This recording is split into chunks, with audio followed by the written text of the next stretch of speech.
저희는 계속해서 사역자의 자세는 어때야 되는가, 복음 사명을 가지고 있는 복음 사명을 맡은 자들의 그 자세는 어때야 되는가 살펴보고 있는데, 바울이 가졌던 사역자로서의 5번째 자세가 무엇이었는가 지난 시간에 살펴보였죠. 바울이 가졌던 사역자로서의 5번째 자세는 무엇이었냐면, 아버지가 자기 자녀의 기름과 같은 자세라고 말씀드렸습니다. 자기 자녀를 기름과 같은 자세라고 크게 3가지가 있다라고 말씀을 드렸습니다. 지난 시간에는 첫 번째까지 말씀드렸는데, 첫 번째가 무엇이었냐면 밤낮으로 수고를 아끼지 않았다. 수고를 아끼지 않음, 이라고 말씀을 드렸고요. 바로 이어서 두 번째 말씀을 보면은, 두 번째는 무엇이냐면, 바울은요 데살로니가 교회 성도들에게요 좋은 모범을 보여주었습니다. 데살로니가 교회 성도들에게 좋은 모범을 보여주었음. 이것이 오늘 본문 10절에 기록된 말씀이거든요. 10절에 기록되어 있는데 한번 다시 보시겠어요? 오늘 본문 10절 말씀 있죠? 우리 10절 말씀 함께 읽겠습니다. 우리가 너희 믿는 자들을 향하여 어떻게 거룩하고 옳고 흠없이 행하였는지에 대하여 너희가 증인이요 하나님도 그러하시도다. 바울은요 하나님 앞에서요 거룩하게 살기를 원했습니다. 모든 일에 거룩하고 옳고 흠 없이 살아가기를 원했던 모습이 바울 사도의 모습이었고, 바울 지도자의 모습이었고, 바울 목회자의 모습이었는데, 복음을 전하는 자의 바울의 모습이었는데, 이 모습을 누가 보고 있었습니까? 지금 사역지인 데살로니가 교회 성도들이 보고 있었어요. 그대로 보고 있었는데, 우리가 익히 들어서 잘 아시겠지만 자녀들은요 부모가 말하는 대로 행동하지 않습니다. 그렇죠? 어렸을 때는 모르겠지만 자녀들은요 부모가 말하는 대로 행동하지 않고 부모가 행동하는 것을 보고 무엇합니까? 따라합니다. 다시 한번요, 말하는 것을 가지고 행동하는 것이 아니라 부모가 행동하는 것을 보고 따라하는데, 성경에 보면 대표적인 예가 있죠. 누군가 아브라함과 이삭 생각해 보셔요. 아브라함과 이삭 관계에서 한때 아브라함이 자신이 살던 곳에 기근이 드니까 무엇합니까? 애굽으로 옮깁니다. 그런데 애굽에 가가지고 바로의 권세에 누여가지고, 애굽의 왕이었던 바로의 권세에 누여가지고 자신의 아내였던 사라를 자신의 누이라고 속이죠. 그리고 나서 또 그랄 땅으로 가가지고 그랄 왕 아비멜렉 앞에서 똑같은 실수를 범합니다. 속였어요. 순간의 유혹을, 순간의 어떤 위험을 피하기 위해서 속임을 했단 말이에요. 거짓말을 했단 말이에요. 그것이 자식에 대해 와가지고 그대로 무엇됩니까? 대물림 되는 것을 볼 수 있어요. 이삭 역시 마찬가지로 그랄 왕 아비멜렉 앞에서 자신의 아내 리브가가 너무나도 예쁘다 보니까 이삭이 생각하기를, 왕이 나를 죽이고 내 아내를 차지하겠구나 라고 생각하니까 무엇하는 것이요? 아버지가 사용했던 방법을 그대로 사용하는 것을 보게 되거든요. 똑같은 실수를, 똑같은 죄를 범하는 것을 보게 되는데, 물론 우리가 알아야 될 것이, 아브라함 같은 경우는 애굽에서 자신의 아내를 누이라고 속였던 이야기는 창세기 12장에 나옵니다. 그리고 그랄 왕 앞에서 속였던 것은 창세기 20장에 나오고, 이삭은 창세기 21장에서야 무엇하냐면 태어나요. 그러니까 이삭이 아버지 아브라함의 죄를 보았을까요? 안 보았을까요? 보지는 못했습니다. 그러나 여기서 우리가 또 기억해야 될 것이 무엇이냐면, 이 죄에 있죠. 아버지의 어떤 가치관이라든지 아버지의 어떤 두려움이라든지 위기 앞에서 대처하는 그 모습들은요 다 무엇하더라는 것이요? 가족이 대물림 되더라는 것이에요. 굳이 보지 않아도 단순히 1차적으로는 아버지의 그 행동을 보고 배울 수도 있는 것이지만, 성경에서 흐르는 그 맥은 무엇이냐면요, 아버지의 그 가치관, 두려움, 위기 대처 방법은 그대로 무엇하더라? 대물림 되게 되어 있더라. 그래서 출애굽기 20장 5절 말씀인가요? 하나님께서 질투하시는 하나님이라고 말씀하시면서, 나를 미워하는 자는 내가 보응하겠다. 3, 4대까지 보응하겠다라고 말씀을 하시는데, 그 3, 4대까지 보응하겠다라는 말도 정확히는 무슨 의미냐면, 아버지가 지은 죄를 네 아들이 받아야 돼, 3, 4대까지 받아야 돼, 이런 의미가 아니라 3, 4대, 단순히 숫자가 아닙니다. 3, 4대는 단순히 숫자가 아니라 할아버지, 아버지, 나. 할아버지 때에 보고 자란 그 죄들이 있잖아요. 그것을 그대로 답습하는 세대가 몇 세대예요? 3, 4대입니다. 그러니까 3, 4대. 죄가 반복된다라는 것이에요. 하나님께서 단순히 그를 보응하시겠다라는 것이 아니라 아버지의 죄를 보면서 너 자식도 네 손주들도 내가 벌 줄 거야. 이것이 아니라 자연스럽게 그 죄가 무엇하게 되어 있어요? 보고 자란 것이 죄 속에서 살아가는 모습이다 보니까 3, 4대까지 그 죄가 영향이 가더라. 라는 의미예요. 그런 의미에서 우리는 복음으로 그 죄를 끊어낼 수 있어야 되겠죠. 대에 흐르는 그 가문의 저주라 그러잖아요.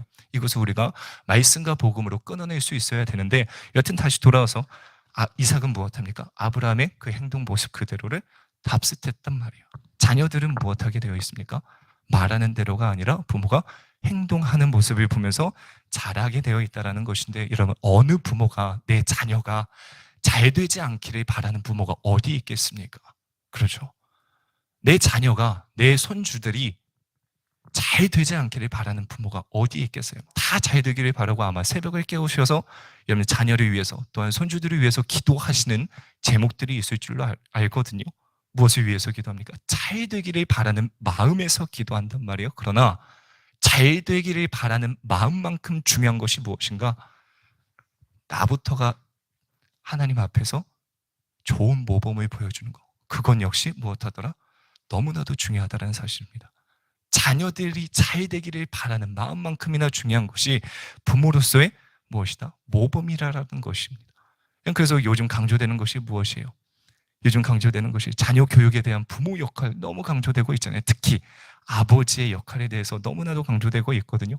도서관이라든지 서점에 가보면요.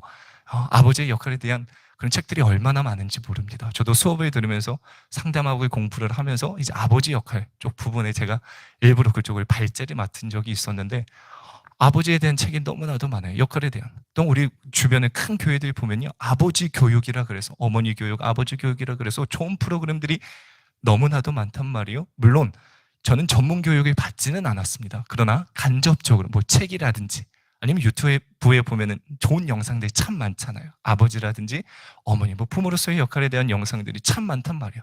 또 결혼 이후에는 그런 프로그램 보시나요? 이혼 숙려 캠프. 예.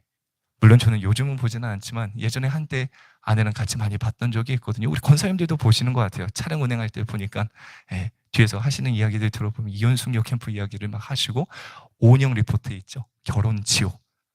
이런 프로그램들을 보면서 간접적으로 아버지는 어때야 되겠구나. 엄마는 어때야 되겠구나. 라는 것을 습득하고 교육을 받게 되는데 딱 하나더라고요. 그냥 제가 개인적으로 생각했을 때 아버지는 어때야 되는가? 딱 하나입니다. 그냥 모범. 자녀들에게 있어서 좋은 아버지는 무엇인가? 좋은 모범을 보여주는 것. 그리고 그 좋은 모범을 보여주는 것에 따라서 이것은 무엇에까지 영향을 미치냐면요.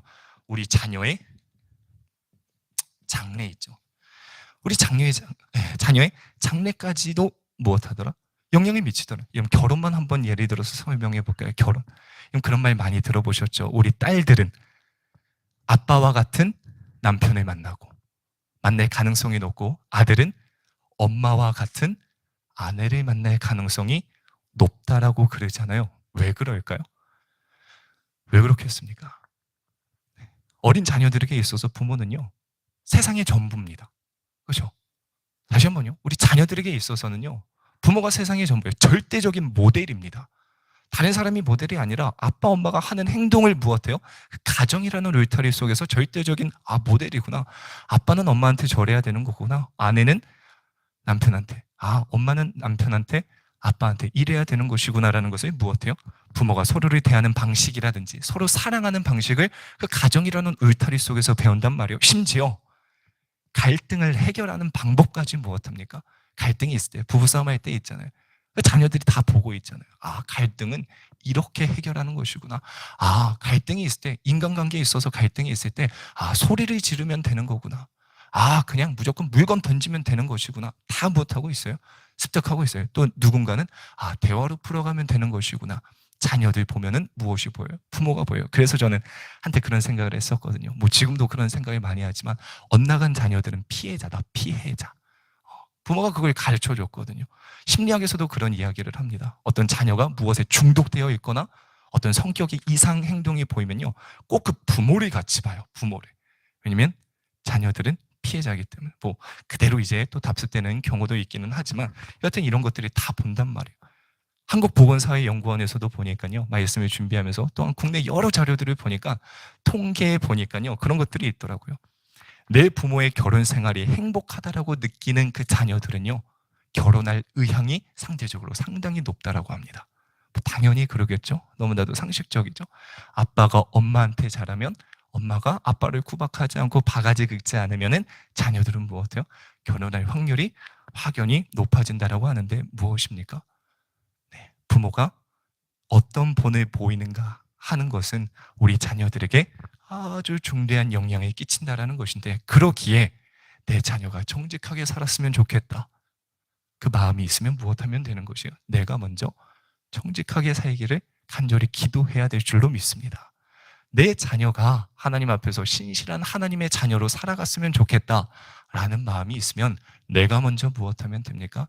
하나님 앞에서 신실한 자녀가 되기를 간절히 간구하고 또한 그런 삶을 살아가야 될 줄로 믿는데, 이런 우리는 데살로니가전서 1장을 쫙 살펴보았잖아요.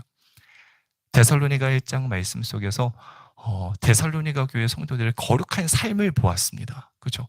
더 정확히는 데살로니가전서 1장 9절 말씀에 보니 그들이 예수님을 믿기 시작하자 그들이 섬기고 있었던 우상, 그들의 삶과 상당히 밀접한 관련이 있었던 우상을 과감하게 버리고 복음이 영접하니까, 예수님이 믿기 시작하니까 데살로니가전서 1장 9절 말씀에 보니 그들 가운데 있었던 우상을 과감하게 버리고 하나님께로 돌아옵니다.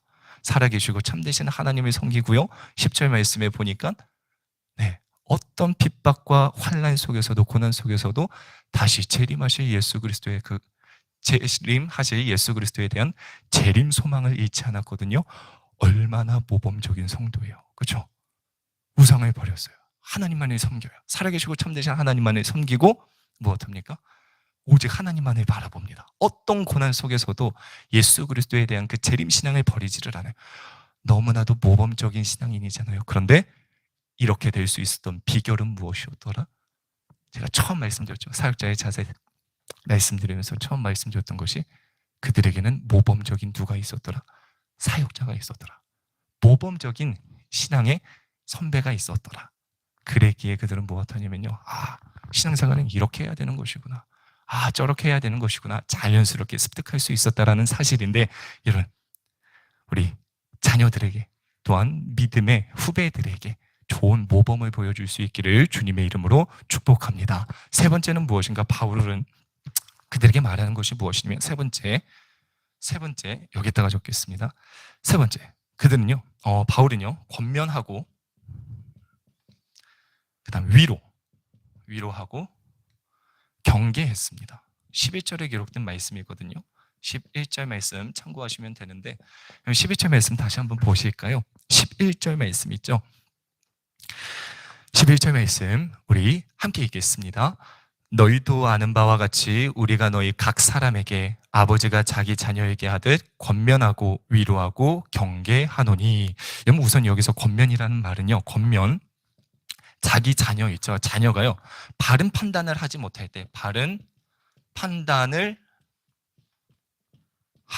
때, 이게 이제 전제 조건이죠. 내 자녀가 바른 판단하고 있으면 굳이 권면할 필요 없겠죠. 공부 잘하고 있는데 공부하라 말할 필요 없겠죠. 바른 판단을 하지 못하고 있을 때 무엇하는 것이냐면요, 불러서, 단어 속에 그게 있더라고요. 불러서 권위 있게 가르치다. 다시 한번요, 바른 판단을 하지 못하고 있어요. 옳은 길을 걷고 있지 못하고 있습니다. 세상에서 바른 판단은 딱 하나죠. 무엇입니까? 성경, 말씀입니다.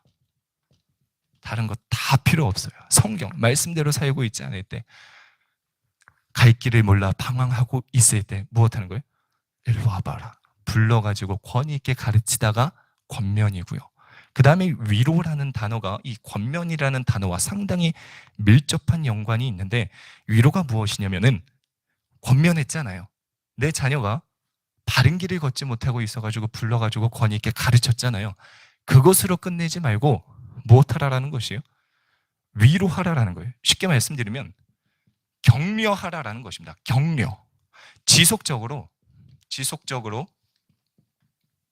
제시한 그 길 있죠. 제시한 길. 말씀이죠. 말씀대로 살아라. 기차로 치면 레일에서 벗어나지 마라. 지속적으로 제시한 길을 걸을 수 있도록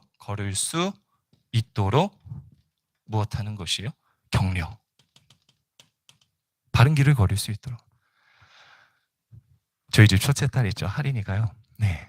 어제부로 이제 86구절을 계속 암송하고 있거든요. 아침에 일어나면 무조건 양치하고 성경 86구절 암송하게 하고, 저녁에 자기 전에 86구절 암송하고, 제가 이제 기도하고 성경 읽어주고, 애들이 채웁니다. 근데 언제 한 번 하린이가 좀 불만이 있었던 것 같아요. 86구절을 암송을 하는데 갑자기 그러더라고요. 왜 나만 이것 하고 있어요? 왜 나만 이거 해요? 동생은 TV를 봅니다.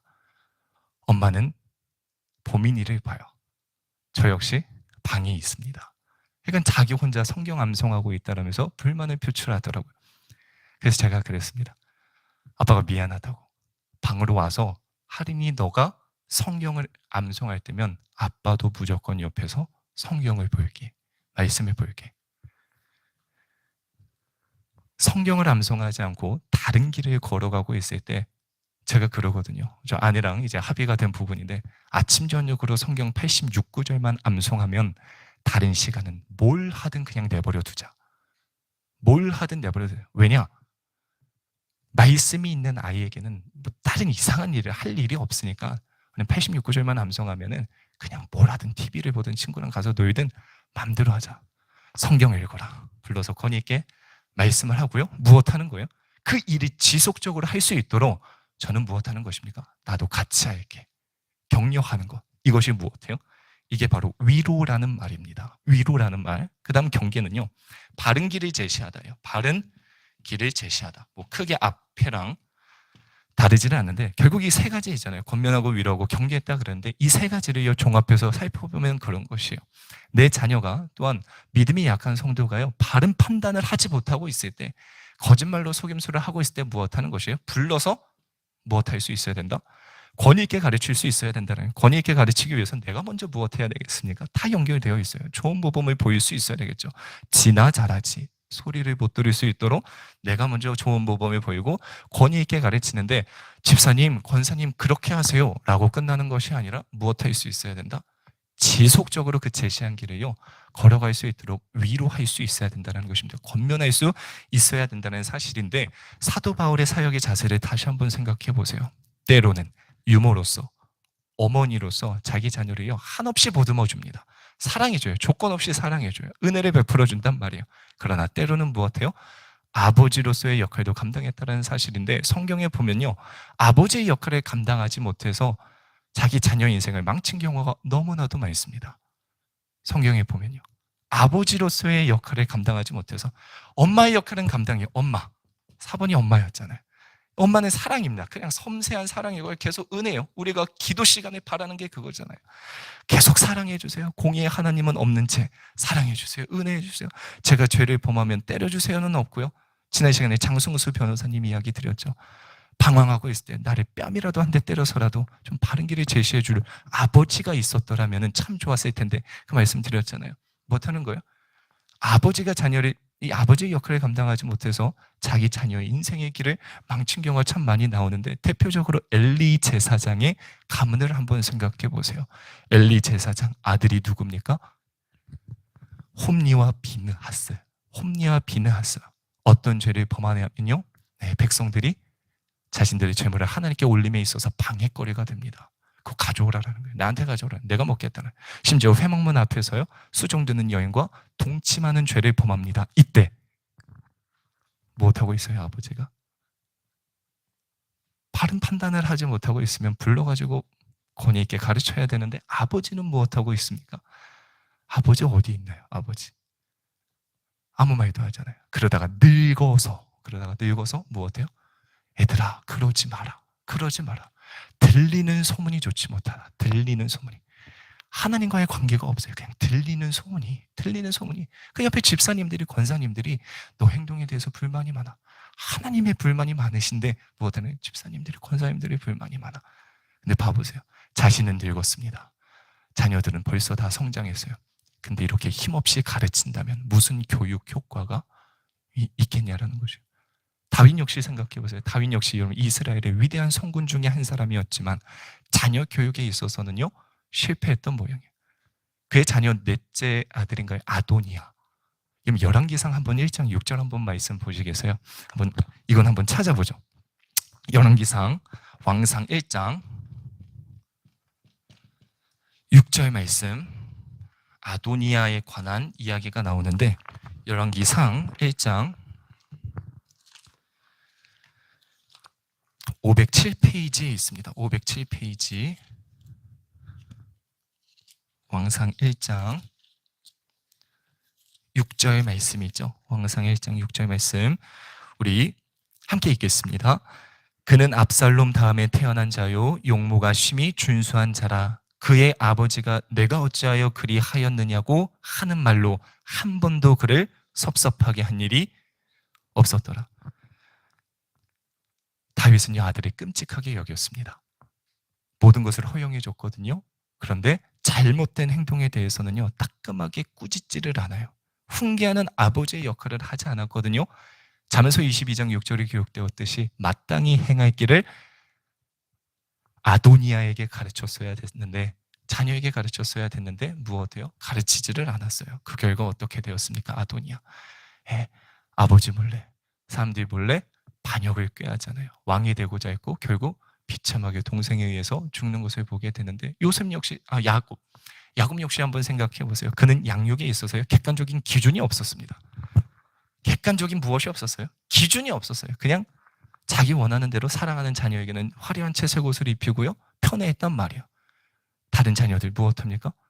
자기가 사랑하는 자녀에게는요 한없는 사랑을 주면서도 그 사랑을 보면서 자란 그 옆에 있는 그 외곽에 있는 형제들은요 깊은 분노가 생기고 질투가 생기죠. 그들의 사이가 무엇해 버립니까? 갈라져요. 형들이 동생을 팔아버립니다. 이로 인해서 객관적인 기준을 가지고 자녀들이 양육하지 못하니까 결국 그것이 누구에게 돌아와요? 자신에게 돌아와요. 계속 피눈물을 가지고 살아가잖아요. 마지막에 무엇합니까? 고통스러운 삶을 살아야 했던 것을 보게 되는데, 우리 역시 자녀들에게요 올바른 기준을 가지고 그들을 올바른 길로 갈 수 있도록 때로는 권위 있게 가르치고 훈계할 수 있어야 된다는 사실인데, 우리 새벽 식구들은 어떠신가요? 권위 있게 교훈하고 가르치시나요? 아니면은 가르치더라도 엘리 제사장처럼 언젠가는 그냥 돌아오겠지 포기하고 마시나요? 오늘 본문에 나오는 바울은요 데살로니가 교회 성도들의 양육함에 있어서 그들의 잘못을 말해 주었습니다. 그들이 잘못된 길을 가고 있을 때 때로는 아버지로서 권위 있는 말을 했거든요. 권위 있는 말. 그래서 저희가 나중에도 살펴볼 기회가 있을지 모르겠지만 데살로니가 후서에 이제 가보면은 그들이 재림신앙을 가지고 있었잖아요. 재림신앙을 가지고 있는데 그러다 보니까 이게 어떤 역효과가 나타났냐면 일을 하지를 않는 거예요. 내일도 주님 오실 수 있다. 그런데 뭐 직장 가서 뭐 하노? 라고 하면서 무엇하는 거예요? 일하지를 않았어요. 그냥 하늘만 바라보는 거예요. 누가? 재림신앙을 가지고 있었던 데살로니가 교회 성도들이. 그때 무엇합니까? 바울이 다시 편지를 쓰잖아요. 그렇게 신앙생활 하면 안 된다. 그러다가 나온 말이 일하기도 싫은 자 먹지도 말라 라는 말이 나온 것이잖아요. 무엇합니까? 때로는 사랑으로 감싸지만 때로는 아버지로서 따끔하게 혼내는 것을 보게 되는데, 여러분 우리 새벽 식구들이 주변에 믿지 않는 영혼들이요 정말 사랑하신다면, 새벽 식구들이 정말 누군가를 사랑하신다면 가르쳐야 할 때 권위 있게 가르칠 수 있기를 주님의 이름으로 축복합니다. 제가 이번에 세미나를 다녀왔잖아요. 베이직 교회 조정민 목사님 딱 그 이야기 하시더라고요. 본질로 돌아가야 된다. 계속 강조하신 것이 그것이었어요. 본질. 근데 본질은 무엇인가? 본질은 딱 두 가지를 강조하시더라고요. 말씀하고 사랑이래. 말씀, 사랑. 이것을 계속 강조하시더라고요. 말씀하고 사랑을 강조하시는데 질문 시간이 있었어요. 그래서 얼른 들었죠. 얼른 들어가지고 한 두세 가지 질문거리가 있었는데 다 눈치 보여가지고 한 가지만 질문을 했는데, 목사님은 베이직 교회 성도들을 사랑하시냐고, 그리고 그 사랑하는 것을 어떻게 스스로 확인하시냐고, 그때 이제 막 전곡을 찌르는 질문을 했다고, 그러면서 사랑에 대해서 막 이제 말씀을 하시더라고요. 우리는 사랑할 힘이 없다고. 공감되시죠? 우리는 겸손할 수가 없다고. 예수 그리스도 안에서 무엇하는 거예요? 그 사랑을 받은 자만이 사랑을 흘려낼 수 있는데, 그래서 뭐 다양한 사랑에 대한 이야기를 하시더라고요. 사랑이란 무엇이냐면 예수님께서 제자들이 발이 씻기셨던 것처럼 나를 남보다 그냥 낮게 여기는 거, 남을 높여주는 것, 이게 사랑이라는 것이죠. 그러면서도 한 가지 더 말씀하셨던 것이 무엇이냐면 이 말씀이었어요. 정말 그 사랑을 사랑하면은 내가 낮아지기까지 섬겨야 되는데, 그 상대방의 그 냄새나는 발까지 씻길 수 있어야 되는데, 한 가지 더 꼭 빠지면 안 되는 것이 생명을 흘려보내야 된다는 것이죠. 정말 사랑한다라면은 가르칠 수 있어야 된다는 그 말씀을 들으면서, 아, 맞다. 이번에 설교 준비하는 것이 아버지와 어머니 그 역할, 이게 조화롭게 가야 된다.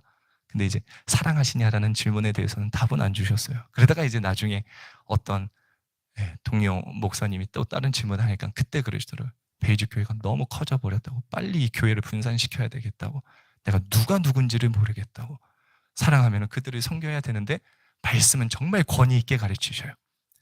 베이직 교회 63세인가요? 63세에 개척하시고 나서 1년 동안 성도들에게 기도하지 못하게 했대요. 왜냐? 다 구하는 기도가 바벨탑 쌓는 기도더라는 것이에요. 그 목사님이 보셨을 때 다 자기들 바벨탑, 내 자녀가 잘 되게 하시고 사업이 번성케 하시며 다 바벨탑을 쌓고 있다.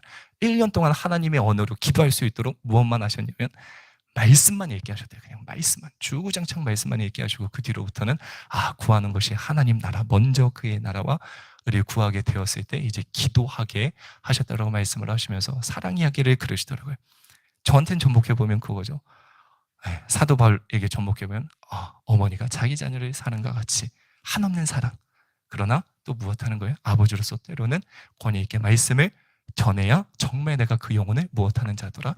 사랑하는 자더라는 사실인데, 여러분, 사도 바울과 같이 우리가 오늘 돌보고 양육해야 될 영혼들이 참 많을 줄로 믿습니다. 사도 바울과 같은 그 부모의 심정을 가지고 그들을 돕고 돌보는 은혜가 있기를 주님의 이름으로 축복합니다. 기도하겠습니다.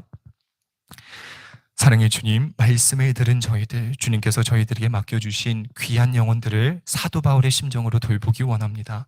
단순히 지식을 전달하는 것이 아니라 저희들이 먼저 하나님 앞에서 거룩하고 옳고 흠없는 삶을 살아가는 본이 되는 삶이 되게 하시고, 때로는 권위 있게 가르치며 그들이 주님의 나라에 이룰 수 있도록 끝까지 사랑으로 섬기는 저희들이 되게 하여 주옵소서. 감사드리며 예수님의 이름으로 기도드립니다. 아멘.